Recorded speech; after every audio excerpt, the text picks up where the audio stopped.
굿모닝 YTN 3부 이어갑니다. 이틀째 올봄 최악의 황사가 이어지고 있습니다.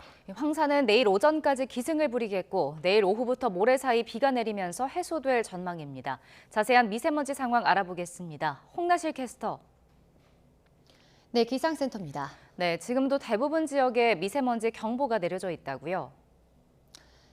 네, 그렇습니다. 어제부터 올봄 최악의 황사가 유입되며 대부분 지역에 미세먼지 경보가 이어지고 있습니다.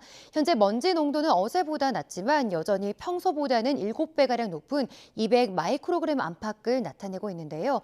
오늘도 종일 전국의 대기질 매우 나쁨 수준을 유지하겠습니다. 황사 공습이 이어지며 호흡기 건강에 비상이 걸렸습니다. 오늘도 되도록 야외 활동을 자제해 주시고요. 외출 시에는 KF80 이상의 마스크를 꼭 착용해 주시기 바랍니다. 또 외출 후에는 손과 발을 깨끗하게 씻고 또 착용했던 옷을 잘 털어주며 먼지를 제거해 주시는 것이 좋습니다. 대기의 건조함도 점점 심해지고 있습니다. 동쪽에 이어서 서울 등 내륙 곳곳으로도 건조특보가 확대 강화되고 있는데요. 특히 건조경보가 발효 중인 강원 영동은 오후까지 바람이 강하게 불겠습니다. 불씨 관리 철저하게 해주시기 바랍니다.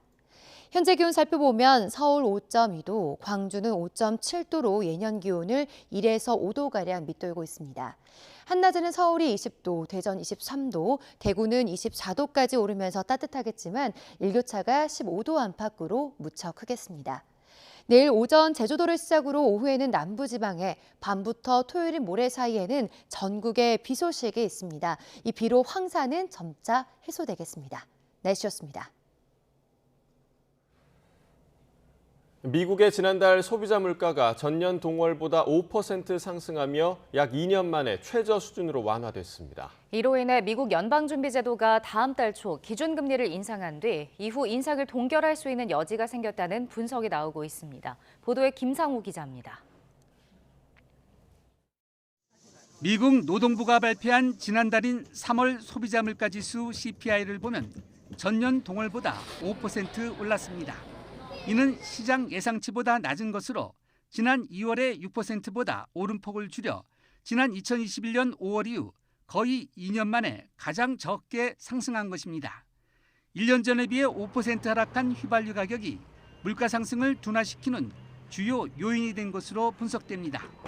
변동성이 큰 에너지와 식품을 제외해 물가 오름세 상황을 더 잘 알려주는 근원 CPI는 전년 동월보다 5.6% 올랐고 전월보다 0.1%포인트 상승한 것으로 나타났습니다.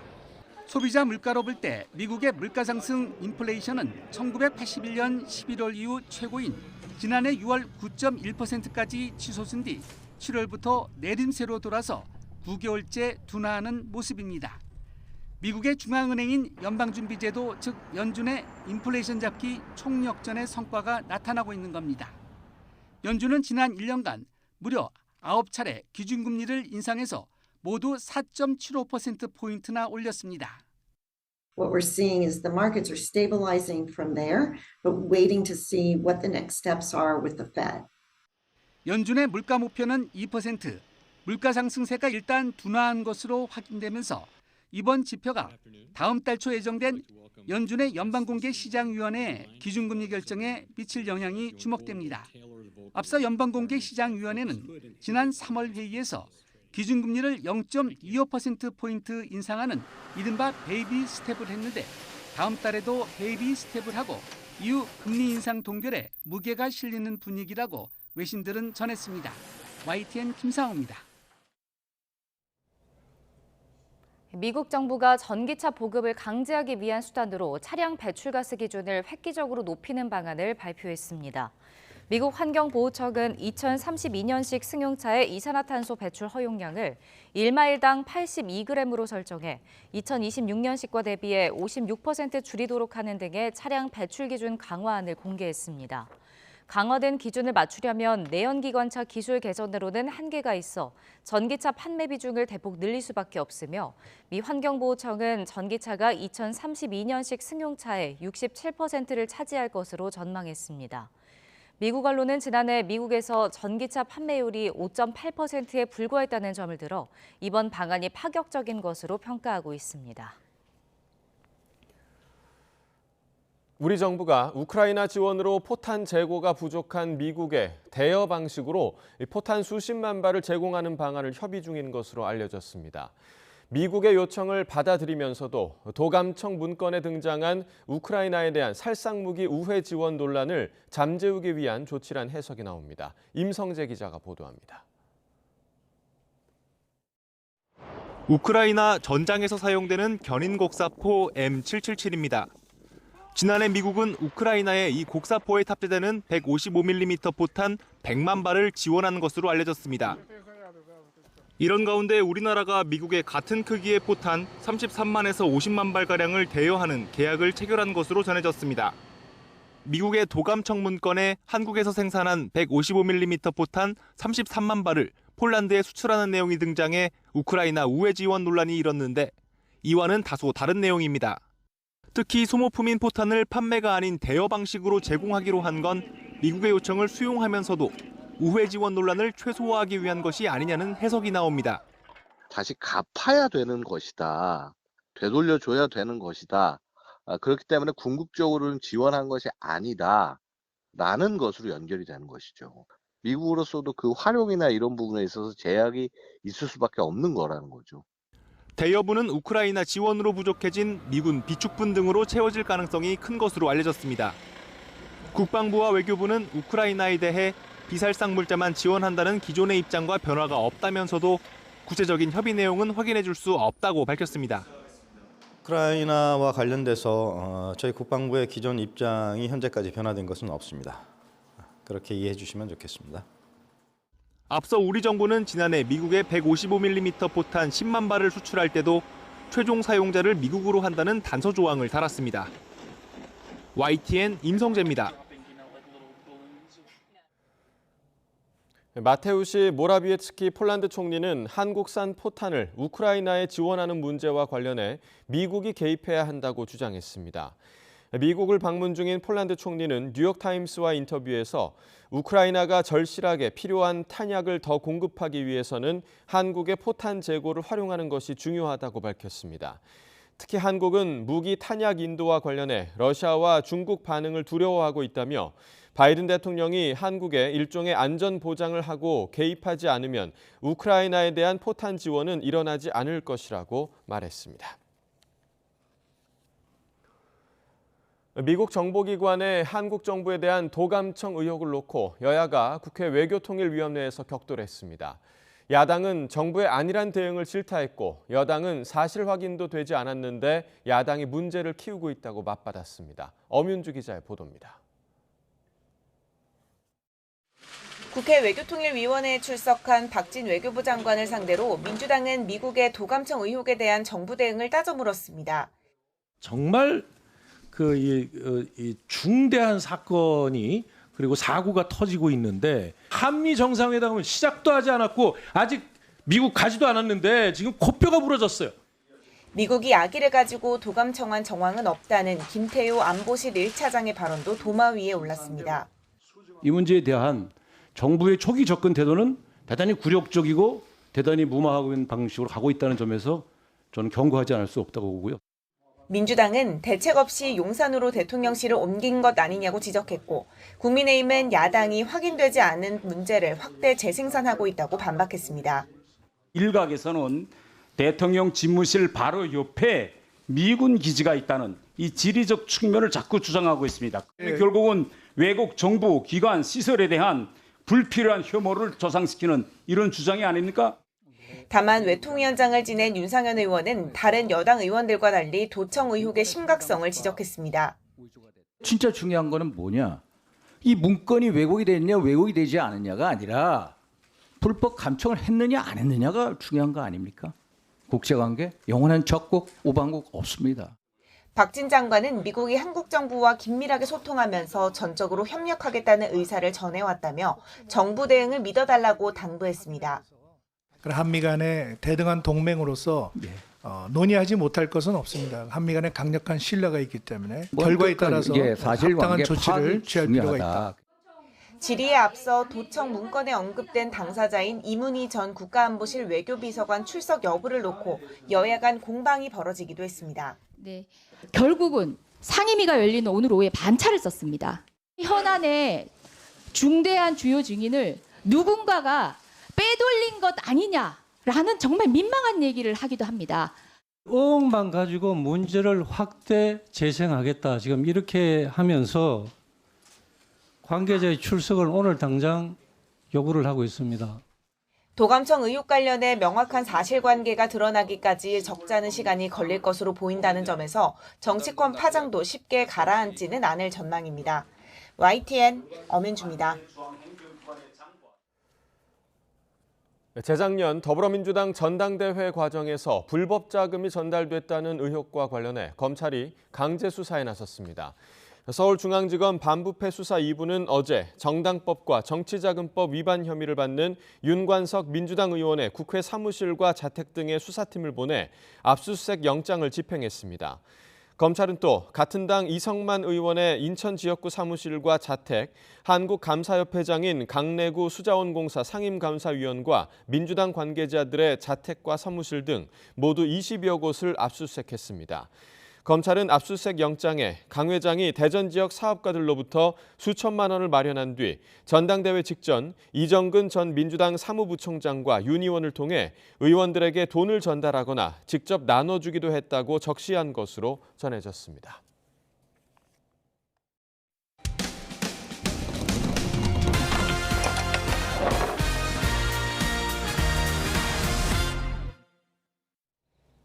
유명 대학병원 종합건강검진에서 이상이 없다는 결과를 받았는데 불과 넉 달 만에 3기 암 진단을 받고 폐 절반가량을 절단하는 수술을 받았다는 제보가 들어왔습니다.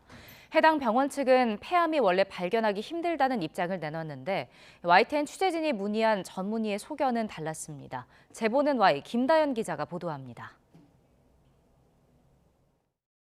50대 여성 A씨는 지난해 4월 비대학병원에서 받은 종합건강검진에서 폐에 이상이 없다는 결과지를 받았습니다.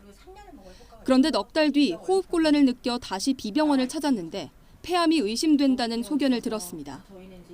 뒤늦게 의사는 조직검사를 권했지만 다른 대학병원으로 옮겼습니다. 이미 신뢰가 떨어졌기 때문입니다. 새로 옮긴 병원에서 암이 확실하다는 설명을 들었고 최종적으로 3기 폐암이라는 진단을 받았습니다. 모양상으로는 폐암일 가능성이 95%네요. 빨리 치료를 하는 게 그다음에 스텝을 우리가 밟아야 되는 거죠. 청천벽력 같은 소식을 들은 A씨는 일주일 만에 한쪽 폐의 절반을 절제하는 큰 수술을 받아야 했습니다. 가족으로서 해줄 수 있는 게 아무것도 없다는 거? 근데 그게 가장 힘들고 그래서 저는 지금 일단 휴직까지 한 상태거든요. 조금 더 일찍 알았으면 조기에 치료했으면 어땠을까? YTN은 A씨가 처음에 갔던 B병원의 입장을 듣기 위해 직접 방문했습니다. 병원 측은 원래 폐암이 엑스레이로 안 나오는 경우가 많아서 의사들도 힘들어한다는 해명을 내놨습니다. 정말 그럴까? 다른 전문의에게 A씨의 엑스레이 검사 결과를 보여줬더니 병변으로 의심되는 물체가 있다는 답변이 돌아왔습니다. 가슴 흉부 사진에서 왼쪽에 약간 희미하게 의심되는 병변이 보이는 것 같습니다. 그럴 경우에는 연령이라든지 위험 인자를 고려해서 저설량 CT를 권고하는 것이 좋습니다. 현재 병원 측은 자신들이 환자에게 CT 촬영을 권하지 못한 사실은 인정하고 있습니다. 하지만 피해 환자와 가족은 건강검진 결과가 나오게 된 경위와 이후 병원 해명에 대해 여전히 이해할 수 없다는 입장입니다. YTN 김다현입니다. 이 3기의 폐암 진단을 받았는데도 불과 넉 달 전에 아무 이상이 없다고 결론 내린 유명 대학병원 검진도 문제지만 이후 대처는 더 이해가 되지 않습니다. 처음엔 오진이 아니라고 했다가 나중에 인정했고 다시 이를 번복하면서 피해 환자 측은 분통을 터뜨렸습니다. 계속해서 김다연 기자가 보도합니다. 넉 달 뒤에 날벼락 같은 폐암 진단을 받은 환자 A씨 측이 처음 문제 제기를 했을 때 병원은 아무런 잘못이 없다는 입장이었습니다. 그러다 2달 뒤 외부 자문위원회 심사 결과 오진이 맞다며 과실을 처음으로 인정했습니다. 다만 환자의 증상이 아직 고정되지 않았다며 어떤 보상을 할지는 나중에 논의하자고 밝혔습니다. 오진에 대해서 저희 병원 과실은 당연히 있고요. 근데 이제 아직 환자분께서 치료 중이시고, 그다음에 증상이 고정이 되지 않아가지고 아직까지는 저희가 정확하게 산정을 하긴 좀 어려울 것 같고. 그런데 YTN 취재가 시작되자 이 같은 입장이 180도 바뀌었습니다. 직원이 말을 잘못 전한 것 같다며 외부 자문의를 연 적도 없고 오진이 아니라 진단지연이라고 말을 바꾼 겁니다. 진단지연은 병을 제때 알리지 않아 치료 시기가 지연되는 경우를 말하는 것으로 의료 분쟁에서 많이 쓰이는 표현입니다. 법조계에선 진단지연에 대한 명확한 규정이 없고 환자가 필요한 치료를 받지 못했다면 오진이라는 표현이 더 적절해 보인다고 지적합니다. 폐암 같으면은 진단하는 즉시 바로 그게 항암 치료를 하든 뭘 해야 되잖아요. 근데 이제 아예 진단을 못했기 때문에 그대로 냅둔 거기 때문에 오진이라는 표현이 더 맞는 것 같습니다. 병원 측은 여전히 오진이 아니라면서도 CT 촬영을 권하지 않은 과실은 인정하는 입장입니다. 이에 위자료 1,000만 원과 수술비를 지급할 수 있다고 했지만 피해 환자 측은 받아들이지 않고 있습니다. 해당 병원은 과실을 제대로 따져 적절한 지급 기준을 찾아보겠다며 의료분쟁 조정중재원에 조정을 신청했습니다. YTN 김다현입니다.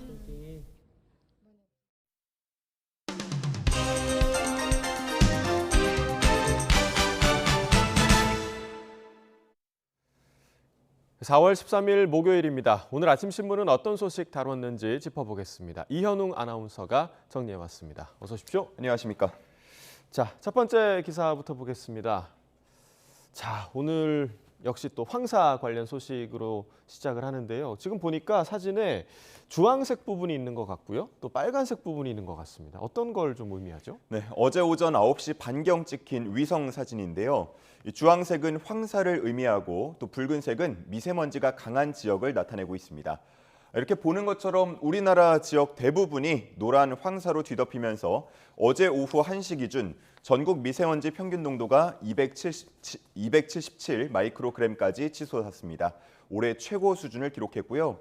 그러면서 2년 만에 프로야구 경기가 미세먼지로 취소되기도 했습니다. 네, 자, 다음 신문 보겠습니다. 다음 신문은 중앙일보인데요.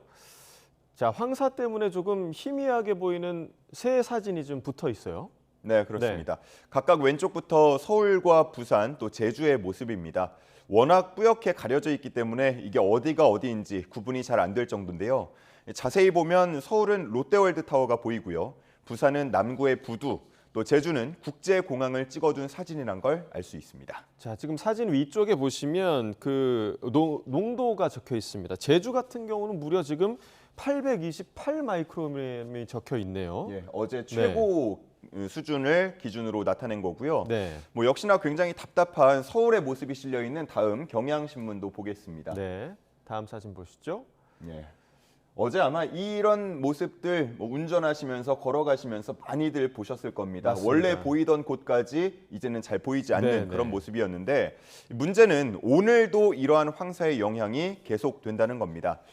아, 정말 이 정도까지인 줄 몰랐다라는 반응들 나오고 있고요. 마스크 안 챙겨 나갔다가 목이 너무 칼칼하다, 눈이 따갑다라는 분들도 많았습니다. 오늘 서풍 계열의 바람이 강해지면서 황사가 추가로 유입될 전망이라고 하니까 외출을 가급적이면 자제해 주시고 외출하는 분들은 마스크를 꼭 챙겨야겠습니다. 어제 이렇게 올해 최악의 대기질을 본 시민들, 이러다가 여름까지 쭉 마스크를 써야 하는 것 아닌가라고 걱정하기도 했고요. 봄철만 되면 미세먼지 농도를 하루하루 확인하는 게 일상이 됐다고 말하기도 했습니다. 마음껏 밖에서 뛰어놀아야 할 아이들을 실내로 불러들여서 대체 활동을 해야 하는 어린이집, 또 학부모들도 걱정이 가득한 인터뷰를 진행했습니다. 네. 자, 아까 저희 날씨 기상 예보를 좀 들어보니까 내일 오후에 비가 온다고 하더라고요. 네. 그러니까 내일 오전까지는 여러분들 계속해서 마스크 좀 쓰시고 외출하시기 바라겠습니다. 자, 두 번째 기사 보겠습니다. 자, 또 마약 이야기가 나오네요. 네. 저희가 어제였나요? 그제였나요? 고등학생들을 운반책으로 이용한다, 성인들이. 근데 지금 반대인 것 같아요. 성인 6명을 고등학생이 수화로 부렸다는 내용인가요? 맞습니다. 네. 중앙일보 기사고요. 벌써 이 일은 지난해 일입니다. 예. 작년 인천경찰청이 검거한 고약 마약사양 3명은 필로폰이나 케타민, 엑스터시 등을 들여와서 판매하면서 성인 6명을 운반책으로 쓴 걸로 조사됐습니다. 8개월 동안 현금 4,800만 원, 또 비트코인 3,300만 원어치를 벌어들였고 압수된 마약만 7억 원어치가 넘었다고 합니다. 네. 자, 10대 청소년이 성인을 운반책으로 썼다는 것도 놀라운데 유통 금액도 놀랍습니다. 네. 자, 10대들이 왜 이렇게 마약에 노출되는 걸까요? 기사에서는 여러 가지로 분석을 하고 있었는데요. 텔레그램이나 다크웹 등을 중심으로 한 유통 구조를 먼저 조명하고 있었습니다. 판매자와 구매자가 서로 만날 일도 없고 단 몇 번의 메시지면 당일에 판매와 구매가 가능하다는 점에서 청소년들의 심리적 방화벽이 허물어졌다는 분석을 내놨고요. 또 최근 인기를 끌었던 드라마 더 글로리나 수리남처럼 마약을 소재로 한 작품이 많아졌다는 점, 또 연예인들의 마약 사건이 이어지면서 10대들의 호기심을 증폭시킨 측면도 있다고 봤습니다. 그리고 실효성 있는 교육은 전무하고 청소년 투약자 재활시설은 전국에 한 곳도 없는 등 예방과 치료, 처벌, 전 과정에 구멍이 뚫려 있다는 전문가들 지적도 있었습니다. 네, 저희도 이렇게 좀 방송을 하고 있습니다만 이 콘텐츠를 만드는 그런 관계자들이 콘텐츠 소재가 줄 영향에 대해서도 좀 깊이 고민할 필요가 있겠구나라는 생각이 듭니다. 자, 다음 기사 보겠습니다. 자, 어제 저희가 이제 보도를 해드렸던 걸로 기억하는데요. 직지심체 요절이 일반에 공개가 된다라는 보도였는데 지금 사람들이 그 직지를 보려고 지금 줄을 서 있는 상황인가요? 그렇습니다. 일반에 공개되기 하루 전 언론과 대학 교수 또 연구원 등을 초청해서 진행한 VIP 전시 때의 모습인데 예. 이날 폭우가 꽤 내렸다고 합니다. 그럼에도 이렇게 직지를 보기 위해서 많은 사람들이 모여들었습니다. 유럽인들에게는 더 익숙할 수 있는 구텐베르크 성경보다 78년이나 앞선 이 직지의 기술, 모습이 궁금하다면서 전시를 찾은 건데요. 전시가 진행되는 프랑스 국립도서관 측은 혹시라도 직지가 훼손될까 조명을 좀 낮춰달라, 줄여달라 이렇게 말하기도 했고요. 특별히 좀 신경 쓰는 모습을 많이 보였습니다. 이곳에 보관된 동양 고서가 4만 5천여 권 정도 된다고 하는데 그중에서도 직지는 아주 특별한 위치에서 특별 보관되고 있다. 관장은 이렇게 얘기했습니다. 자, 이렇게 들으니까 이제 저도 보고 싶어지는 마음이 굉장히 커지는데 우리나라에서는 볼 수 없는 건가요? 그렇지 않아도 그 질문이 현장에서도 있었던 것 같습니다.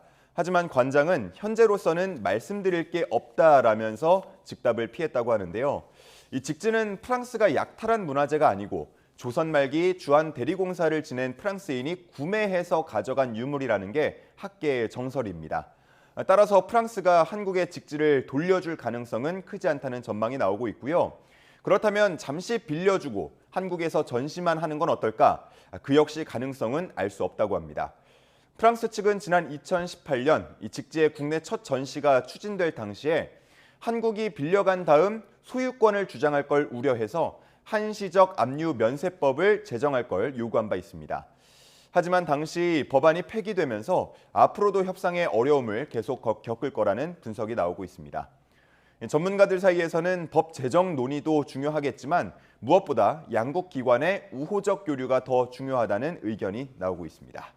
네, 물론 뭐 역사적인 과정이 있긴 했지만 우리 문화재를 프랑스에 가서 볼 수밖에 없다라는 현실이 조금 못내 아쉽긴 합니다.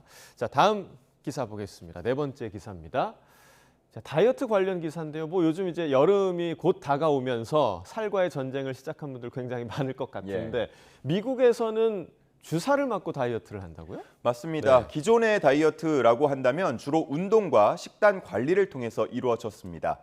미국에서도 이러한 방식의 다이어트 산업 규모가 760억 달러, 우리 돈 100조에 달할 정도인데 그런데 몇 해 전부터는 비만 치료에 큰 효과를 보이는 주사제 등이 출시가 되면서 오는 2031년이면 기존 다이어트 시장의 2배 규모까지 성장할 거라는 분석이 나오고 있습니다. 네. 그런데 이제 주사를 맞아서 확실히 다이어트를 할 수가 있는 건가요?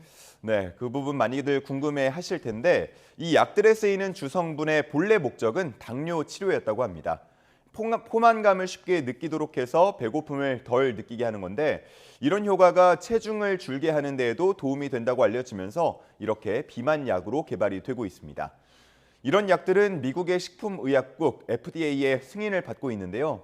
주 1회 주사만으로 3개월에서 6개월이면 평균적으로 체중을 15% 이상 감량할 수 있는 걸로 나타나고 있습니다. 현재 우리나라에서도 일부 임상시험이 진행되고 있다고 하는데요. 일각에서는 이런 주사제의 한 달 가격이 100만 원 이상으로 비싸고 또 약을 끊으면 체중이 원상 회복될 가능성이 크다고 지적하고 있습니다.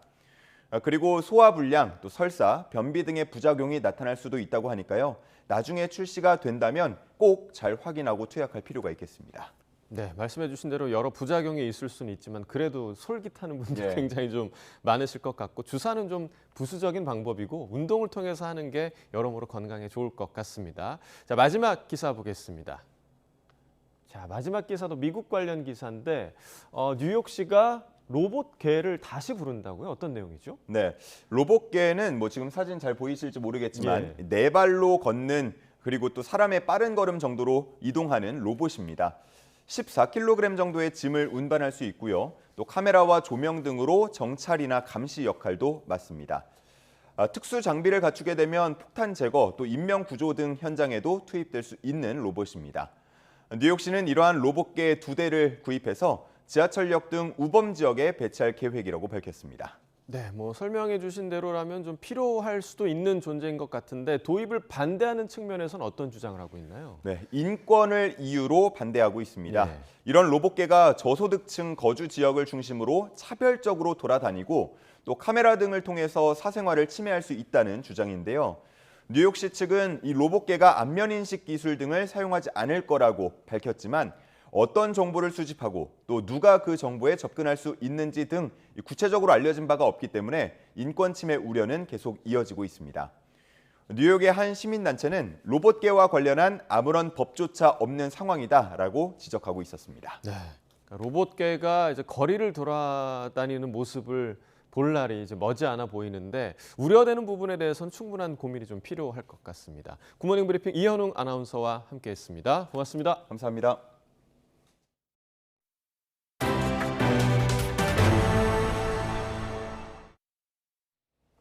정부가 국가수사본부장에서 낭만 정순신 변호사 아들 사건을 계기로 추진한 학교폭력 근절 대책을 발표했습니다.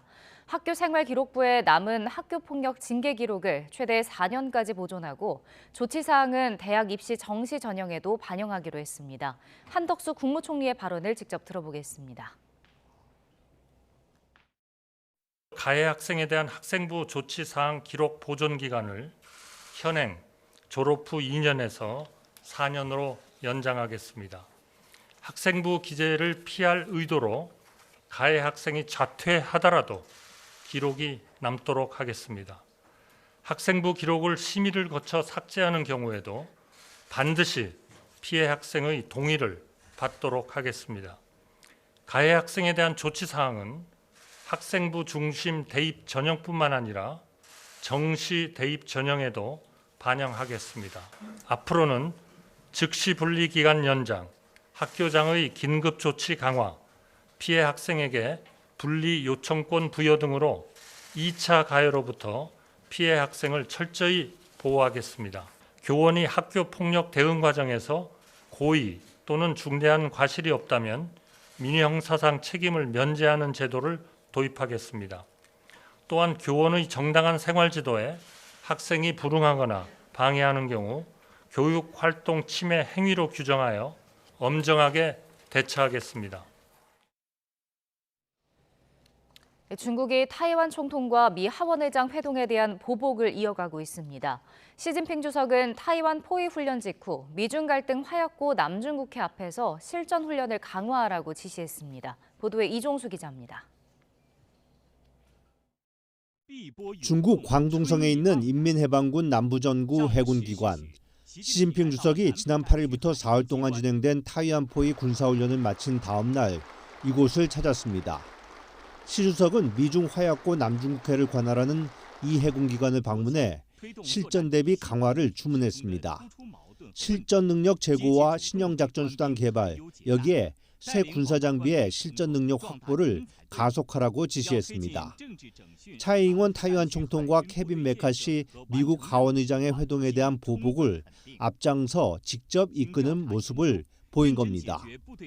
이러면서 미국과 필리핀과 함께 올 하반기 파트너 국가들도 참여하는 훈련이 이루어질 수 있는 남중국해는 긴장이 더욱 고조되고 있습니다.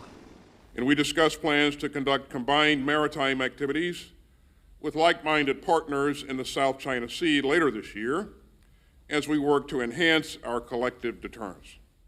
중국은 2천여 개 중국 제품에 대한 타이완 수입 금지가 무역 장벽인지 조사하겠다고도 발표했습니다.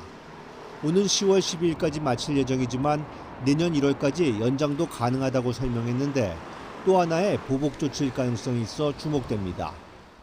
특히 중국은 오는 16일 오전에는 항공우주 활동과 관련해 타이완 북쪽 상공에 비행금지 구역을 설정하기로 했습니다. 中共它所发布的这个禁航区，在16号到18号是属于公勤。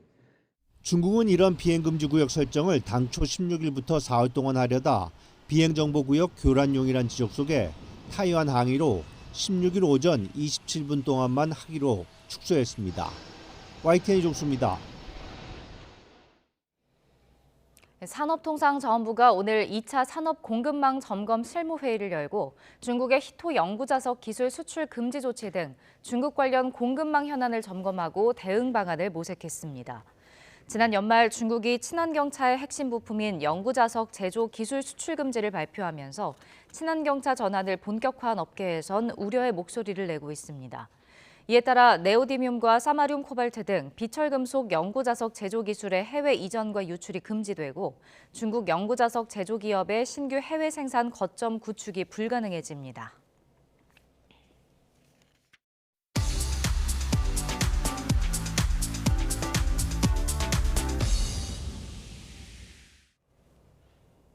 경제 소식을 빠르고 친절하게 전달해드립니다. 오늘 굿모닝 경제는 권혁중 경제평론가와 함께하겠습니다. 어서 오세요. 어서 오십시오. 네, 안녕하십니까. 자, 미국의 지난달 소비자 물가 5%대 기록했습니다. 확실히 상승세가 둔화하고 있다 이런 평가인데 다음 달 연준의 결정에 좀 어떤 영향을 좀 끼칠까요? 일단은 뭐 시장에서 예상했던 것과 이제 부합을 했다. 예. 그래서 어느 정도 이제는 5% 정도 소비자 물가 상승률이 나왔는데 시장에서는 5.2% 정도 생각을 하고 있었거든요. 그래서 어느 정도 이제 부합을 했다라고 이제 보시면 되겠고 확실히 인플레이션의 압박이 좀 낮아지고 있다라고 좀 생각을 해보겠습니다. 3월 소비자 물가 지수 CPI 지수가 5% 상승을 했는데 아까 말씀드린 것처럼 시장의 전망치 5.2%보다 좀 낮죠. 그래서 어느 정도 비슷하게 나왔고 그다음에 2월에 6%보다는 확실히 이제 오름폭이 줄게 되고요. 특히 21년 5월 이후 상승폭 봤을 때 최저치로 나왔습니다. 그래서 시장에서는 어느 정도 이제 안도하는 이제 분위기가 연출이 됐었고요. 실제 미국 연준의 그 스타일을 본다 그러면 1년 동안 금리를 굉장히 많이 올렸었습니다. 실제 본다 그러면 4.75%포인트 정도 급격하게 금리를 올린 부분이 있었거든요. 그래서 이런 부분이 어느 정도 한풀 꺾였다라고 이제 보시면 되겠고 그 정도로 사실 연준 입장에서는 물가 잡기의 총력전이었습니다. 그래서 이게 어느 정도 이제 효과를 보고 있지 않나 이렇게 시장에서는 내다보고 있습니다. 그래서 그런 이유를 봤습니다. 왜 이게 소비자 물가 지수가 5% 나왔느냐라 봤을 때 이제 석유류 제품이 이제 가격이 많이 둔화됐었거든요. 그러니까 제가 봤을 때 어느 정도 기저 효과라고 볼 수가 있겠는데 워낙 그 작년 이맘때쯤에 기름값이 많이 올랐기 때문에 지금 본다 그러면 이제는 당연히 이제는 기름값이 낮게 됩니다. 그래서 이제 소비자 물가 상승률이 좀 이렇게 둔화되는 모습들이 이제 보여왔다라고 보시면 되겠고 그렇게 된다 그러면은 지금 이제 시장에서 생각하는 게 아까 질문 주신 것처럼 과연 그러면 5월달에 있는 FOMC에서 과연 연준이 금리를 어떻게 결정할 것인가라고 봤을 때 시장의 전망치는 역시나 베이비 스텝으로 밟아나갈 가능성이 굉장히 크다라고 이제 시장에서는 조심스럽게 이제 전망이 나오고 있고요. 그런 이유가 이제 첫 번째로 본다 그러면 노동시장 때문에 그렇습니다. 그래서 노동시장이 아직도 견조하거든요. 이런 부분들이 지금 계속적으로 지표로 나오고 있고 두 번째로는 이제 서비스 인플레이션이 아직도 낮아지지 않고 있습니다. 한마디로 이제는 단기적인 일자리 같은 가격 지수가 계속 노동에 대한 이슈가 굉장히적으로 많이 나오고 있거든요. 그러니까 이게 소비자 물가 지수 중에서 서비스 물가 지수가 내려가지 않다 보니까 뭐 이런 것을 봤을 때 한 번 정도 금리 인상이 나올 가능성이 굉장히 높다라고 보시면 되겠고 지금 뭐 선물 시장에서 금리 선물 시장에서 동일하게 예상을 하고 있습니다. 그래서 베이비 스텝 한번 5월 달에 한번 갈 것이다 이렇게 보고 있고 그래서 패드워치를 봤더니 지금 이제 채권 시장 전문가들을 봤을 때 그 베이비 스텝이 확률이 70%, 동결이 한 30% 이 정도 나오거든요. 그러니까 거의 뭐 시장에서도 5월 달에 한번 베이비 스텝 밟아 나갈 거다라고 보고 있고 그거에 또 시스템에 맞춰서 지금 시장이 또 흘러가고 있다라고 보시면 되겠습니다. 이 물가 상승률이 좀 둔하고 있다라는 지표가 나와서 뉴욕 증시가 이제 오늘 상승 출발했는데 마감은 또 하락했거든요. 이게 연준 위원들의 그 미국 경제가 뭐 완만한 침체기에 하반기에 좀 접어들 거다 이런 발언 때문인 건가요? 예, 맞습니다. 뭐 장이 처음 열렸을 때는요, 일단 CPI 지수 확인하고 나서 좀 상승세로 이제 출발을 했습니다. 그러다가 오후에 이제 3월에 FOMC의 이제는 의사록이 공개가 됐는데 여기서 나왔던 것이 완만한 침체라는 이제 키워드였거든요. 그래서 뉴욕 주식 3대 지수가 다 떨어졌죠. 그래서 본다 그러면 다우 지수가 0.11% 이제 하락했고요. 나스닥 지수도 0.85% 하락했습니다. S&P 500 지수 0.41% 이제 하락하면서 3대 지수 다 하락했습니다. 결국에는. 근데 이제 시장에서 본다 그러면 뭐에 또 집중했냐면 연내 침체라는 이 키워드에 또 워딩에 또 시장에서는 또 집중을 했다. 지금 시장에서는 인플레이션이 고민이 아닙니다. 현재 이미 인플레이션 이슈는 다 떠났고요. 이제 경기 침체. 과연 그 경기 침체가 어느 정도로 갈 거고 어느 정도 깊게 갈 거냐라고 지금 시장에서는 주목을 하고 있거든요. 근데 연준 목소리 보고서에서 이렇게 나왔기 때문에 지금 시장에서는 침체에 대한 우려스러운 모습들이 이제 나오고 있다라 보시면 되겠고, 그럼 여기서 이제는 사실 이제 주목해야 될 게 경기 침체가 그러면 이 상황에서 이제는 시청자들이나 많은 분들이 이 미국의 경기 침체랑 나랑 무슨 상관이야 그랬을 텐데 우리나라도 지금 침체 국면을 걷고 있거든요. 그럼 여기서 주목해야 될 거는 한 가지입니다. 내 소득을 어떻게 지켜낼 것인가. 예, 사실 인플레이션 시대 같은 경우에는 인플레이션 해치 상품에 대한 관심들이 많아지는데 이제 침체 국면을 가면은 소득에 대한 관심들이 많아집니다. 내 소득을 어떻게 지킬 것이냐, 아니면 소득을 더 늘릴 것이냐, 아니면은 일자리를 어떻게 지킬 것이냐에 대한 관심들이 많아질 수밖에 없는 시기거든요. 그래서 아마 시청자들 중심 봤을 때 아마 회사 퇴사율이 낮아지지 않을까. 그러니까 이직을 잘 안 하게 됩니다. 예, 일자리를 지키기 위해서 이런 모습들이 아마 우리나라에도 일어날 것이다라고 이제 볼 수가 있겠고, 지금 이제 본다 그러면은 그러다 보니까 침체에 대한 우려스러운 모습들이 아마 미국도 그렇고요, 우리나라도 장에 영향을 크게 미칠 거다라고 저는 생각을 해보겠습니다. 네. 자, 또 미국에서 하루가 다르게 전기차 관련 이슈가 계속해서 들리고 있습니다. 이번엔 또 차량 배출가스 기준을 획기적으로 높인다, 이런 방안을 발표를 했는데 미국 내에서도 지금 불만의 목소리가 있더라고요. 이거 너무 급진적인 거 아니냐. 어떻게 보세요? 급진적이죠. 네. 사실 뭐 32년도 가면은 32년산 연식으로 본다 그러면 내연기관차를 봤을 때는요, 거의 점유율이 거의 떨어집니다. 전기차 점유율이 그때 가면 67% 된다는 얘기가 나오거든요.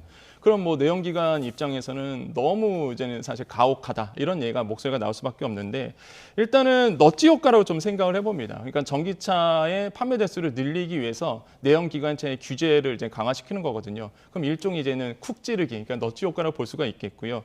사실 이렇게 온실가스나 오염물질 관련 대폭 규제가 됐는데, 자 보시면은 사실 1마일당 347g입니다. 이게 21년 산 자동차거든요, 내연기관차. 근데 이게 수치를 본다 그러면 26년도에 가면요 1마일당 161g이 돼요. 그러면 32년도에 가면은요 1마일당 82g이 됩니다. 이게 연식이란 뜻이거든요. 32년에 나오는 자동차, 그거는 이제 1마일당 82g이 이산화탄소가 배출이 돼야 돼. 굉장히 사실 가혹하다라고 말이 나올 정도로, 이게 그러면 기술력으로 받쳐주겠냐는 거죠. 지금 시장에서는 기술력으로는 도저히 못 받쳐준다. 그럼 자연스럽게 내연기관은 사라지고 전기차 시장이 다 우위에 설 수밖에 없고, 여기서 아까 말씀드린 것처럼 그렇게 32년도에 가면은 전기차가 한 67%를 차지할 수밖에 없다라고 보시면 되겠습니다. 근데 그 정도로 사실 전기차 시장에서는 호재라고 볼 수 있고요. 내연기관차 입장에서는 악재라고 볼 수 있겠는데, 또 한 가지 이번에 이제는 발표했던 것이 전기차 배터리에 대한 얘기였습니다. 그래서 지금 본다 그러면 이제는 전기차 배터리의 70% 이상 성능을 유지하는데 이게 한 8년 유지를 해야 되고 10만 마일 정도 이제는 보증을 해줘야 된다라는 얘기가 나오고, 또 한 가지가 배터리 관련 전동장치 같은 보증 같은 경우에는 품질은 8년이고 8만 마일 정도 보증해야 된다, 이런 얘기가 나오거든요. 그러니까 그 정도로 사실 이제 배터리에 대한 어떤 이슈도 같이 나왔다라고 보시면 되는데, 지금 우리나라의 장을 본다 그러면, 증시를 본다 그러면 뭐 배터리, 뭐 리튬 들어가면 막 폭발적으로 상승을 합니다. 이거 호재 또 물론 어제 장에서는 좀 크게 이제 변동성이 있었지만은 이런 발표들이 또 우리나라의 배터리 산업에 대한 하나의 기회로 또 작용할 수 있거든요. 이런 점들이 좀 우리나라의 호재로 작용할 수 있다라고 좀 볼 수가 있겠고, 아까 말씀드린 것처럼 전기차 시장이 이렇게 커집니다. 미국 시장에.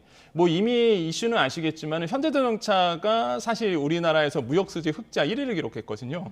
그 정도로 현대자동차나 기아자동차에 대한 전기차 수출이 많아지고 있는데, 만약에 전기차에 대한 점유율이 미국 시장에서 더더욱 높아질 수밖에 없다라고 본다 그러면 자연스럽게 우리나라의 그 현대 기아차에 대한 이것도 마찬가지로 호재로 작용할 가능성이 굉장히 크다고 보시면 되겠고, 제가 이제는 한 가지 또 자료를 갖고 온다 그러면 전기차 구매 의향 조사가 있습니다. 미국 소비자들에게. 네. 지금 반이 뭐냐면 전기차 구매 가능성이 있다. 가능성이 있고 내가 의사가 있다고 표현했거든요. 이런 점을 봤을 때에 미국 전기차 시장에 대한 어떤 그 파이가 더 커진다는 거죠. 그렇게 된다 그러면 뭐 우리나라의 전기차 시장에서 우리가 현대나 기아자동차의 경쟁력이 더 강화될 수밖에 없는 구조다. 그래서 뭐 제가 봤을 때는 우리나라 입장에서는 좀 호재지 않나라는 전 생각을 해보겠습니다. 예. 네. 우리 자동차나 배터리 업계 좀 새로운 기회가 될 거다라고 네. 이야기를 해주셨는데요. 자, 마지막은 부동산 이야기를 좀 해보겠습니다. 그 높은 가격으로 허위 계약을 맺고 실거래가를 높인 다음에 나중에 취소하는 그 집값 띄우기라고 하잖아요. 네. 이게 여전히 기승을 부리고 있다고 하는데 정부가 의심 거래에 대해서 좀 조사에 들어갔다고요? 네, 맞습니다. 한 1000여 건 정도 이제는 조사하고 본격적으로 이제 들어가 있다라고 이제 발표를 했죠. 아마 투기꾼들의 지금 간담이 서늘해지지 않을까 생각을 하는데 네. 이 실거래가 띄우기는 정말 악성입니다. 왜 그러냐면 일단 집값 띄우기 위해서 계약을 먼저 하고 나중에 이걸 또 해지하거든요. 그럼 뒤에서 이제 따라오시는 분들은 말 그대로 이제 우리가 일명 이런 얘기를 합니다. 호구당했다라고 표현하잖아요. 네. 정말로 부동산 경기에 악영향을 주게 됩니다. 그래서 이런 거에 대해서 이제 조사를 하겠다라고 발표를 했고요.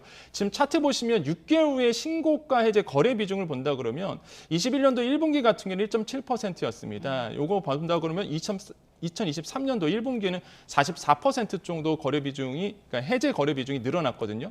이런 걸 봤을 때 이제 투기꾼들이 어느 정도 이제 겁을 먹고 있다. 이렇게 보시면 돼요. 왜냐하면 조사하겠다는 얘기는 부동산 시장에 이미 흘러나왔습니다. 예. 그러다 보니까 이런 부분에 대해서 이제는 투기꾼들이 어느 정도 이제는 간담이 서늘해지는 부분이라고 보시면 되겠고, 실제 뭐 그 실거래가 띄우기 조사 대상을 좀 봤더니 경기권이 391건, 서울이 한 129건 정도 되거든요. 상위 1, 2입니다. 이게 전체 비율로 보면 48%를 차지해요.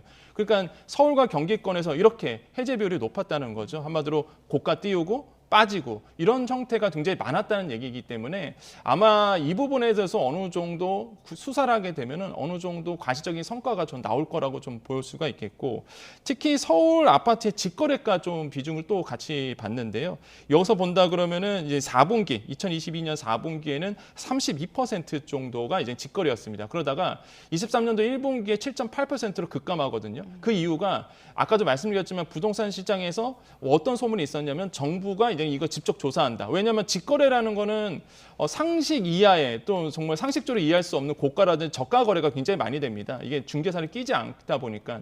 그러다 보니까 이거에 대해서 조사한다 그러니까 이게 직거래 비중이 확 낮아지게 돼요. 그래서 어느 정도 부동산 시장의 가시적인 어떤 성과, 조사를 통해서 가시적인 성과가 나올 것으로 보고 있고, 이번에 저는 좀 마음에 드는 게 이제 처벌 규제 강화입니다. 원래는 3천만 원 이하의 과태료였다가 3년 이하의 뭐 징역이라든지 또는 3천만 원 이하의 벌금이 이제 처해지게 되고, 이건 10월 달부터 집행이 되고, 또 한 가지 조금 저는 또 고무적인 게 이번에 그 실거래가 공개 시스템에 원래는 실거래가만 표현이 됐는데 이번에는 이제 등기를 했는지 안 했는지, 등기를 했는지 안 했는지까지 같이 이제 발표하겠다 그러면 확실히 이제는 부동산에 대해서 이제는 실거래하시는 분들 입장에서는 이게 가짜 매물이고 가짜 거래인지를 구별할 수 있거든요. 등기를 안 했다는 얘기는 이거는 거의 뭐 가짜거든요, 사실. 네. 그래서 이런 것까지도 표시하겠다라는 점에서 봤을 때는 굉장히 좀 발전된 어떤 정책이지 않나 이렇게 좀 생각을 해보겠습니다. 네, 여기까지 듣겠습니다. 굿모닝 경제 권혁중 평론가와 이야기 나눠봤습니다. 고맙습니다. 네, 감사합니다.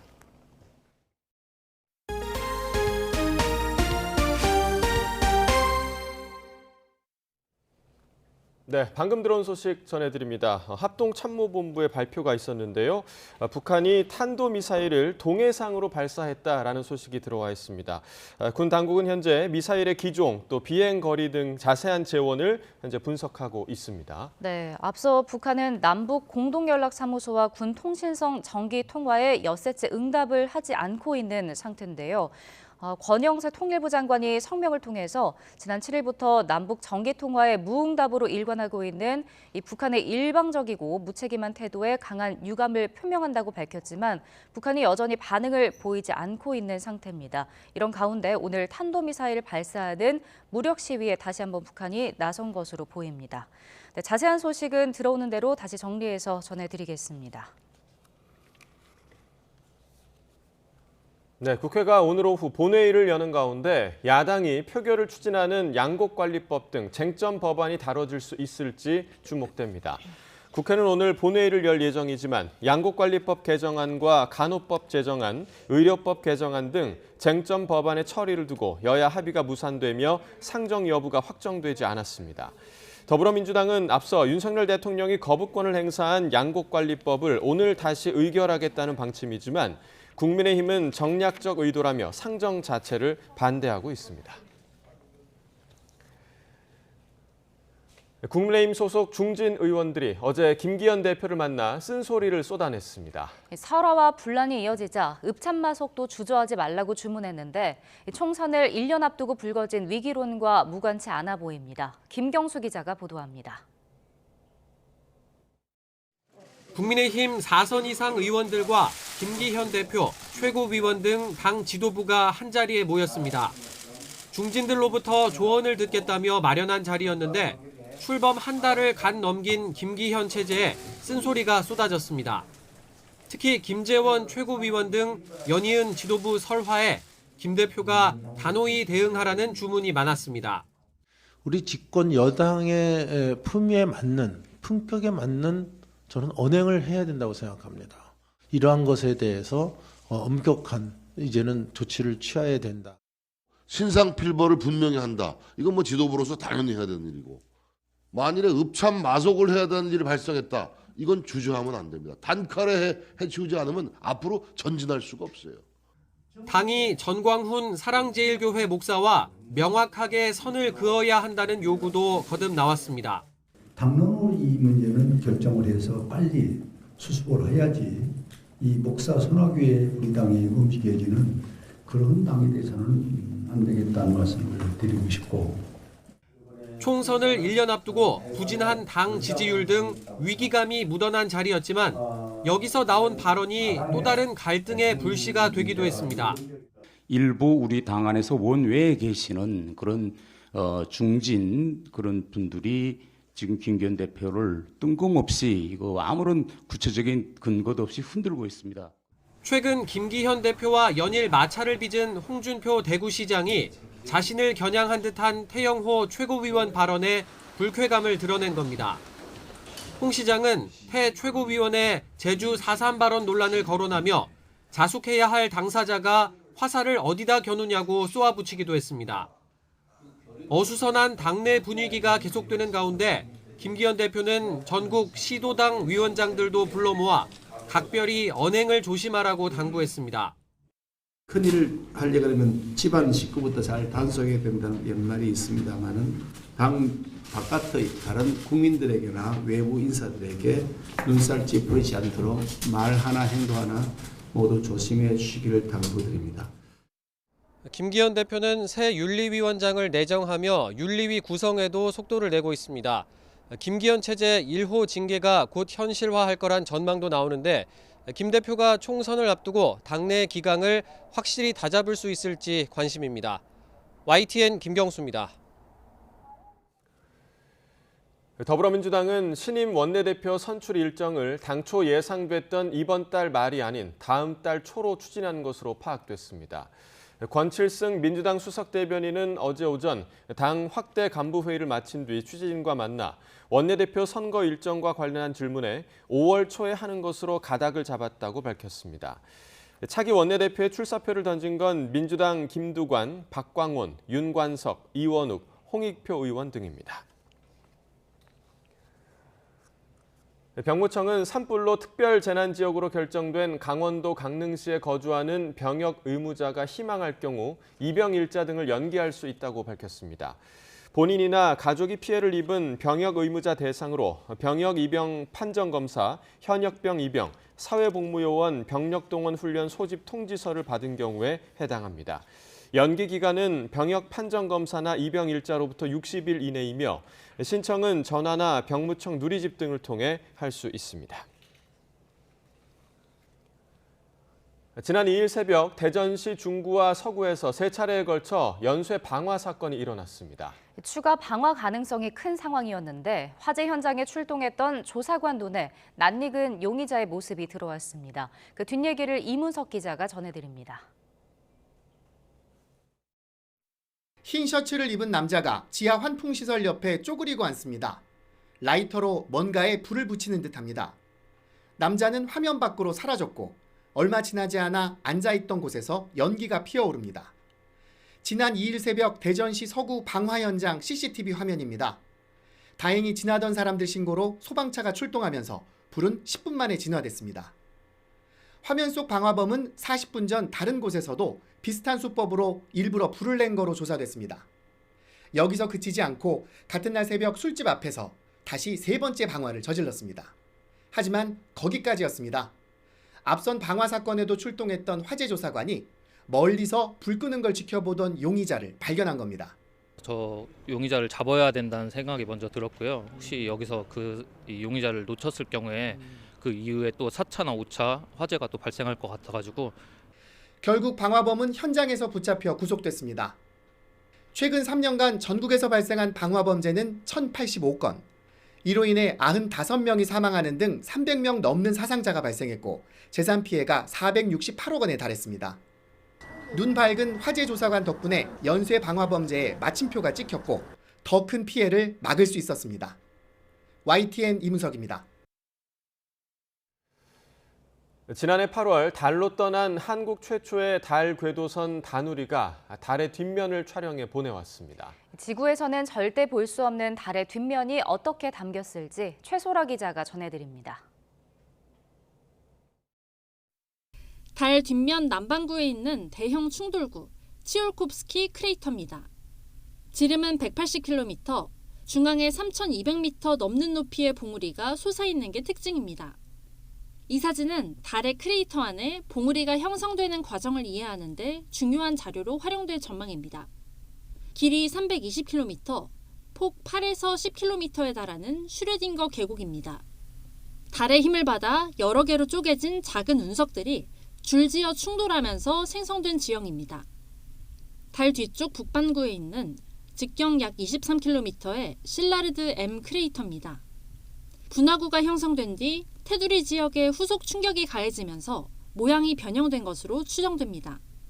다누리는 달 표면의 조성 분포를 알 수 있는 광시야 편광 카메라로 촬영한 직경 약 62km의 비흠한 크레이터 사진도 보내왔습니다.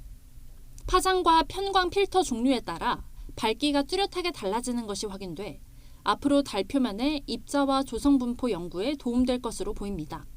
이번에 공개한 사진은 우리 기술력으로 달 궤도선을 성공적으로 안착시킨 데 이어서 우리나라 최초로 달 뒷면을 촬영한 사진이라는 데 의미가 있습니다. 지난해 8월 발사된 다누리는 지난달 24일 기준으로 달 궤도를 1000번 돌았습니다. 과기정통부는 앞으로 다누리에 실린 자기장 측정기와 감마선 분광기가 획득한 데이터도 순차로 공개할 예정이라고 밝혔습니다. 또 세계 최초의 달 전면 편광 지도를 포함해 다누리의 달 관측 자료를 통해 얻은 연구 성과도 내년 1월부터 공개하겠다는 계획입니다. YTN 사이언스 최소라입니다.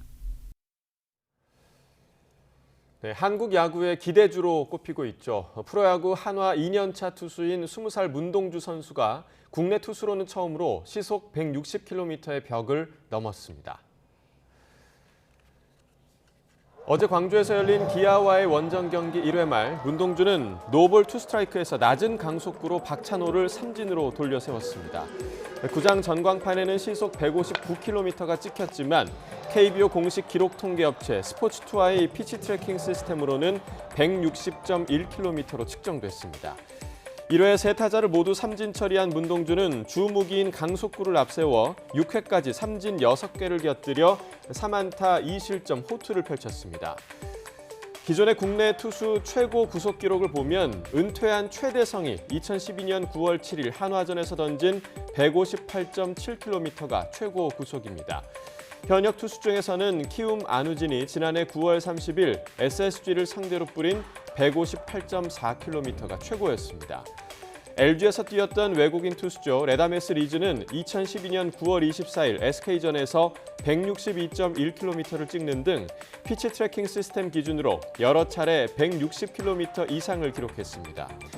그리고 이번에 문동주가 국내 투수 중에서는 최초로 160km 이상을 찍은 겁니다.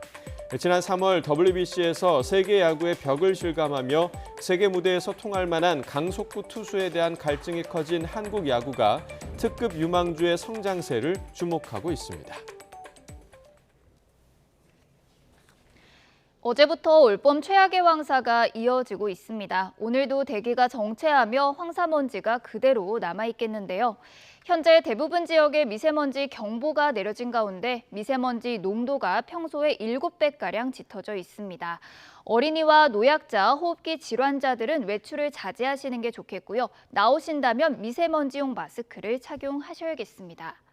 한편 대기의 건조함도 나날이 심해지고 있는데요. 특히 건조경보가 발효 중인 강원 영동 지방에는 오후까지 바람이 무척 강하게 불겠습니다. 산불 등 화재 예방에도 신경 써주셔야겠습니다. 현재 기온부터 살펴보겠습니다. 현재 서울 기온은 5.8도, 대전은 3.8도, 대구는 6.5도를 나타내고 있습니다. 낮 기온도 살펴보겠는데요. 한낮에는 기온이 크게 올라서 따뜻하겠지만 일교차가 무척 심하겠습니다. 오늘 낮 기온 서울이 20도, 대전이 23도, 대구는 24도, 울산은 23도를 보이겠습니다. 황사는 내일 오후부터 모레 사이에 전국에 비가 내리면서 해소가 될 전망입니다. 지금까지 날씨 정보였습니다. 네, 이상으로 목요일 굿모닝 YTN 마칩니다. 잠시 후 뉴스라이더가 방송됩니다. 시청해주신 여러분 고맙습니다.